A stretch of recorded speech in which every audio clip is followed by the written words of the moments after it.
थंडीच्या सीझनमध्ये तुम्ही बऱ्याच प्रकारचे पराठे बनवत असाल.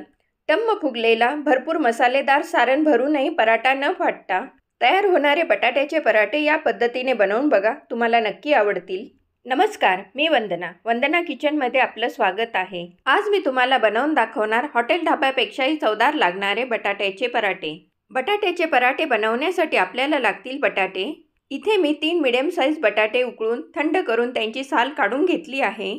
उकळलेले बटाटे किसणीच्या मोठ्या होलने किसून घेऊया. तुम्ही बटाटे मॅशरने मॅश केले तरी चालतील. सर्व बटाटे मी किसणीने किसून घेतले. किसलेल्या बटाट्यात आपण मसाले ॲड करून घेऊया.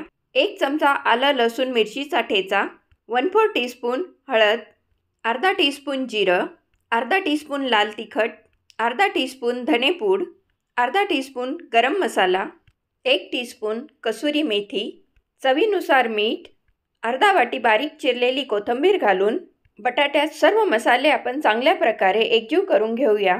बटाट्याचं मसालेदार सारण आपण तयार करून घेतलं. मसालेदार सारणाचे आपण मीडियम साईजचे गोळे तयार करून घेऊया. आलू पराठ्याचं सारण तयार झालंय. पराठ्यासाठी आपण कणिक तयार करून घेऊया.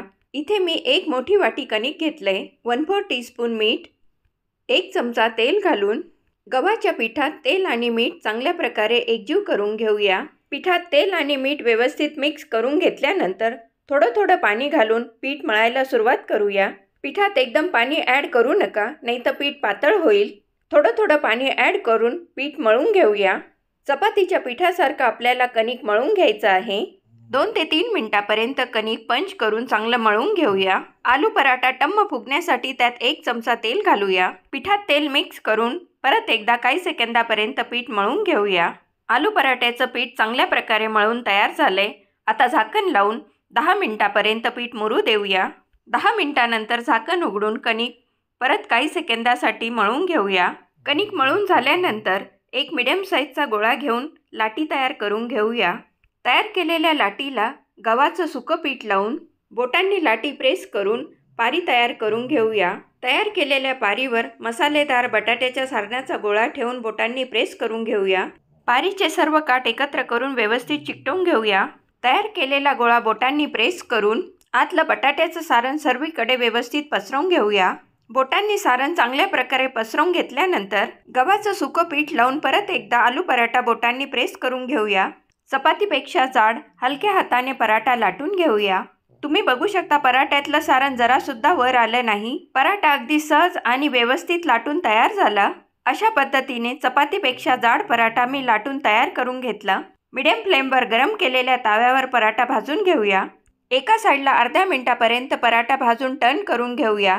आवडीप्रमाणे आलू पराठ्यावर तुम्ही तेल, तूप, बटर लावू शकता. इथे मी साजूक तुपाचा वापर केला आहे. दुसऱ्या बाजूला पराठा टर्न करून पराठ्यावर साजूक तूप लावून घेऊया. आता गॅसची फ्लेम मिडियम टू हाय करून दोघं साईडने पराठ्यावर ब्राऊन स्पॉट येतात तोवर पराठा आपण भाजून घेऊया.